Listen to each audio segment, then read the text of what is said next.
Hey, this is John Guidry. I have a really cool little device here that I just got called a Wafertape drive.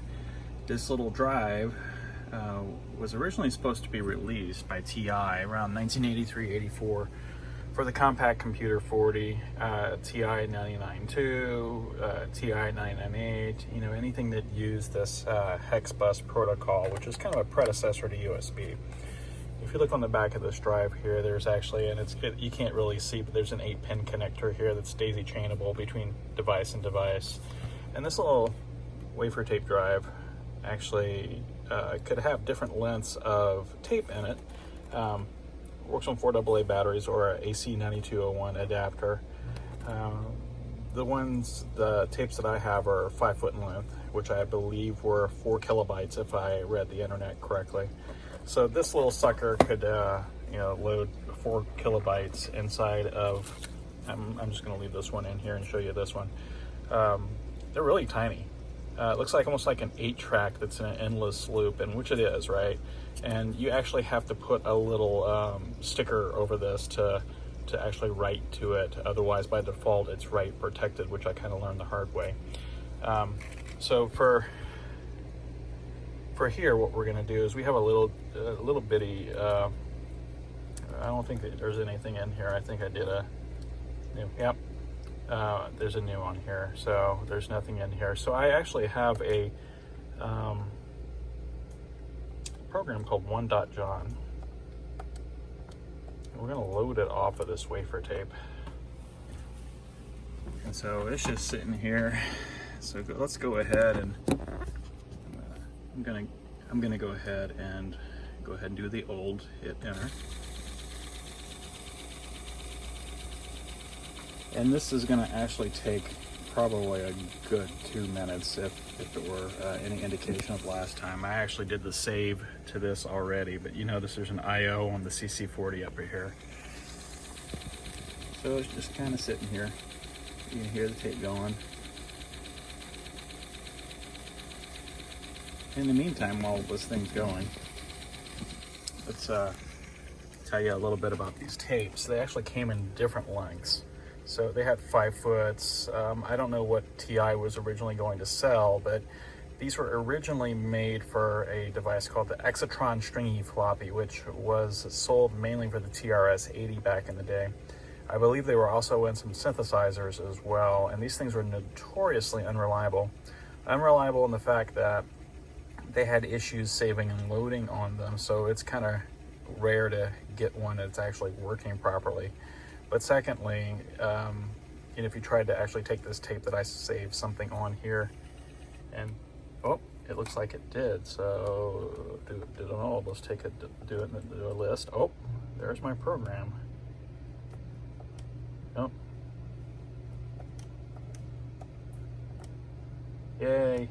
So it actually did. It took less than 2 minutes. It took about a minute and 10 seconds to actually load this.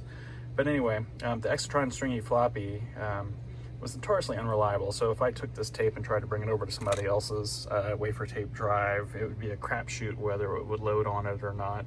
The synthesizers actually had the same issue too, and it resulted in them actually replacing these drives with microcassette drives back in the day.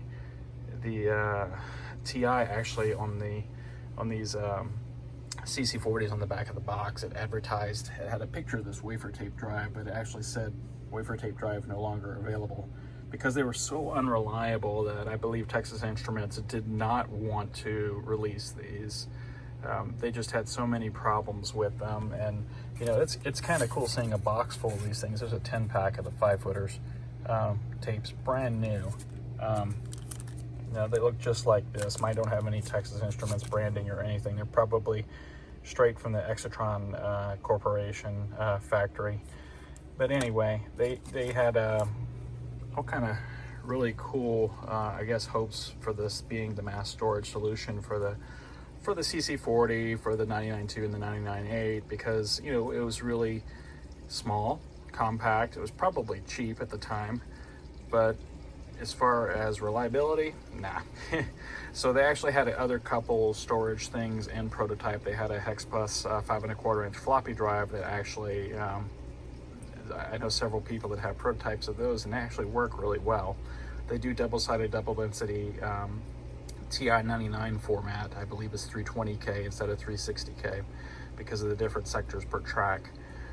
But the only other mass storage made back in the day was something called a quick disk, and the quick disks were like really weird 2-inch floppy disks, and the drives are rather expensive, and they never caught on. 3.5-inch drives, you know, typically won the day there. And the only other thing you can see those quick disks that were actually used on, besides the quick disk drives made for this CC-40 unit by third-party manufacturers, were synthesizers. They had a lot of synthesizers that had those little quick disk drives on them. So that was really the only mass storage. There is actually something called the Hex TIR. Jim Brain over in go4retro.com is actually helping with several other people, such as Stephen Reid, who is a former Texas Instruments engineer, and a gentleman named Peter Ingalls, to actually make a mass storage solution that will work on an Arduino with an SD shield. And they've been working hard on that, and they've got it mostly completed. So they actually have a GitHub repository for the Hex TIR to actually give a Hexbus storage for these types of systems that didn't have any mass storage back in the day. So anyway, I hope you enjoyed this little wafer tape demo. Nobody's really ever seen one of these in operation, so I wanted to go ahead and give everyone a demo. Enjoy.